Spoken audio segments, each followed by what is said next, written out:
Greetings, Guardians. This is Olympus Alliance, and today we're going to talk about something that many of you have been waiting for. The arrival of Oya Relic, which will officially be released this Monday in Hero Wars Alliance. Now, if you've been following the evolution of the meta over the past year, you already know that Oya is one of the most dangerous warriors in the entire game. She is fast, aggressive, and extremely difficult to stop once she starts building momentum. But with the introduction of her relic system, Oya isn't just getting stronger. She is becoming something much more strategic. Because this relic doesn't simply increase her damage. It changes the way she interacts with one of the most common defensive mechanics in the game, shields. And if you look at the current meta, shields are everywhere. Duelist teams, defensive setups, protection mechanics, many compositions rely heavily on shields to survive long enough to win the fight. Well, Guardians, Oya Relic is designed specifically to punish those strategies.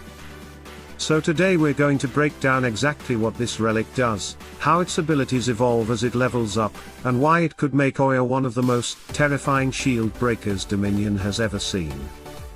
Let's start with the first relic ability that becomes available at relic level 1, called Predator Bite. This ability immediately introduces the central concept of Oya's relic mechanics. Periodically, Oya will attack the nearest enemy. But she will also strike all enemies who currently have shields active. That alone already creates a huge amount of pressure against shield-based teams. Normally, shields allow heroes to absorb damage safely while their abilities charge. But with Predator Bite active, shielded enemies actually become extra targets for Oya's attacks. Instead of protecting them, those shields begin to attract damage. And that is just the beginning. Once the relic reaches level 10, the ability Shield Breaker activates. This upgrade dramatically increases the punishment for shield-based strategies. 75% of the damage from Oya's ability is now also applied to every enemy who currently has a shield active. Think about what that means in practice. If a team relies on shielding multiple heroes, something that many defensive teams do, Oya's attacks start spreading damage across the entire enemy formation. What was once a defensive advantage suddenly becomes a liability. But the relic doesn't stop there. At relic level 20, Oya unlocks the ability called Overwhelming. Now every hit from this ability begins to burn energy from shielded enemies. And we're not talking about a small amount, each hit removes 200 energy. For experienced players, you already understand how devastating that mechanic can be. Energy controls ultimates. Ultimates control the pace of the battle.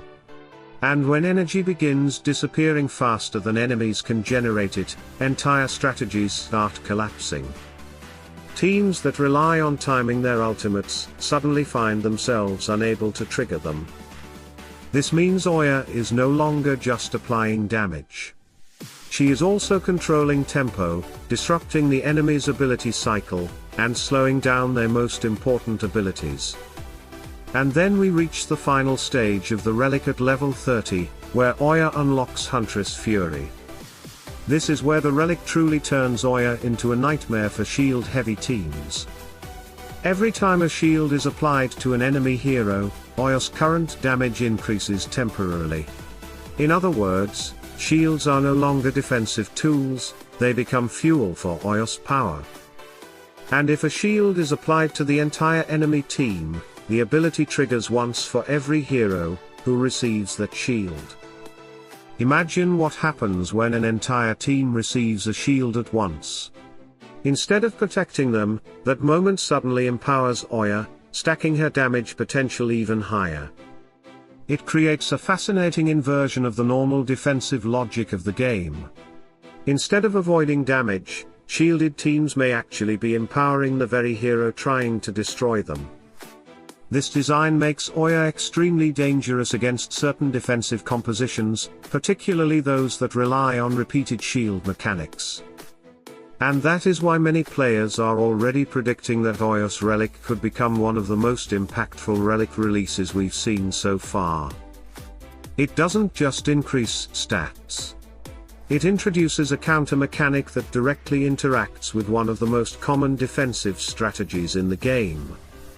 Now of course, as with any relic system, the true strength of these abilities will depend on how they perform in real battles. Numbers on paper always look impressive, but the real test happens on the battlefield. And that's exactly what we're going to be exploring next here on Olympus Alliance.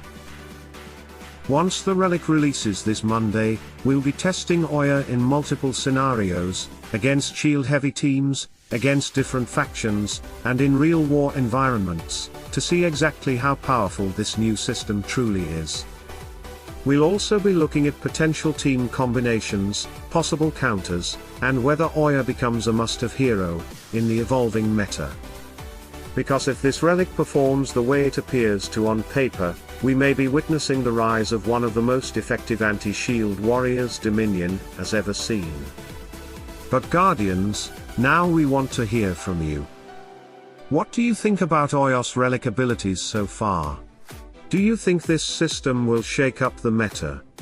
And which teams are you most excited to test her against once the relic goes live?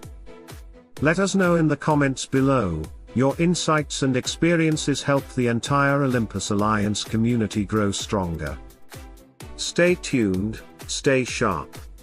And as always, salute and friendship.